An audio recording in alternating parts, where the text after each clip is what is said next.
নমস্কার, কেমন আছেন সবাই? আমি রিশা ফ্রম রিশাস ডেইলি ডায়েরি। আমার আজকের নতুন ব্লগে আপনাদের সকলকে স্বাগত। আজ অনেক দিন পরে আপনাদের সকলের সাথে আবার দেখা হচ্ছে, কথা হচ্ছে। সো আজ আমি প্রস্তুতি নিচ্ছি কালকের জন্য। কাল সকালে উঠেই আমাকে যেতে হবে বৃদ্ধাশ্রমে যেতে হবে এই জন্যই, কারণ আমি যখন কোচবিহার নার্সিং ট্রেনিং স্কুলে সিপিসিএইচ কোর্সের ট্রেনিং নিচ্ছিলাম, ঠিক সেই সময় আমাদের সেখানকার সিস্টাররা নিয়ে গিয়েছিল ঠিকানাতে, যেটা আমাদের কোচবিহারে বৃদ্ধাশ্রম।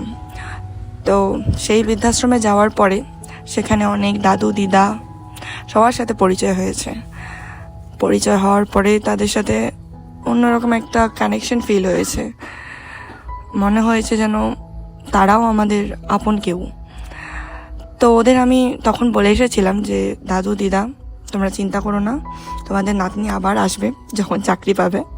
তো এবার যখন আমি চাকরি পেয়ে গিয়েছি, আর আজ আমার একটা খুব স্পেশাল দিনও রয়েছে, তো তার জন্য আমরা ঠিক করেছি যে আজকের দিনটাতে আমরা যাব বৃদ্ধাশ্রমে, এবং যতটুকু আমার সাধ্যের মধ্যে পড়ে ততটুকু আমি ওখানে দেব তাদের।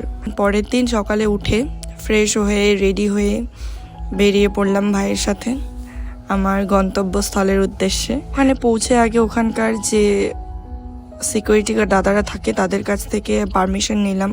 পারমিশন নেওয়ার পরে আমরা গেলাম সবাই উপরে গিয়ে যেখানে দাদু দিদারা আছে, মেইনলি ওরা ফার্স্ট ফ্লোরেই থাকে, ওই ফার্স্ট ফ্লোরেই আমরা গেলাম ওদের সাথে দেখা করার জন্য। গিয়ে দেখলাম সবাই যে যার মতো বসে আছে, শুয়ে আছে। আমাকে চিনতে পারলো কি না সেই জন্য আমি তাদের কাছে কনফার্মেশন নেওয়ার জন্য তাদের পাশে গিয়ে বসে জিজ্ঞেস করলাম, বলো তো আমাকে চিনতে পেরেছো কি না। পাশ থেকে হুট করে একটা দাদু বলে উঠলো, হ্যাঁ হ্যাঁ তোমাকে তো চিনেছি, তুমি এসেছিলে না নার্সিং ট্রেনিং স্কুল থেকে।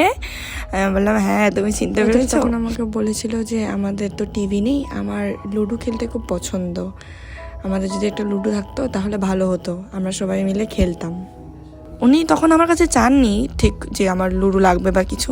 তো আমি ওনাকে বলেছিলাম, ঠিক আছে দাদু, তোমার নাতনি যেদিন চাকরি পাবে সেদিন তোমার জন্য একটা লুডো এনে দেবে। তো তাদের জন্য একটা লুডোও নিয়ে গিয়েছিলাম সাথে, এবং আমার সাধ্যমতো যতটুকু পেরেছি তাদের জন্য একটু স্ন্যাক্সের ব্যবস্থা করেছিলাম। তো সেগুলো সবাইকে দেওয়ার পরে এক এক করে সবার সাথে হ্যালো হাই বাই বাই করা হলো। আর দিদারা তো যা খুশি হয়ে গিয়েছে, একটা দিদা তো আমাকে তখন বলছিলই যে তুমি দাঁড়াও, আমি এক্ষুনি চা বানাবো, চা খাবে তারপরে যাবে।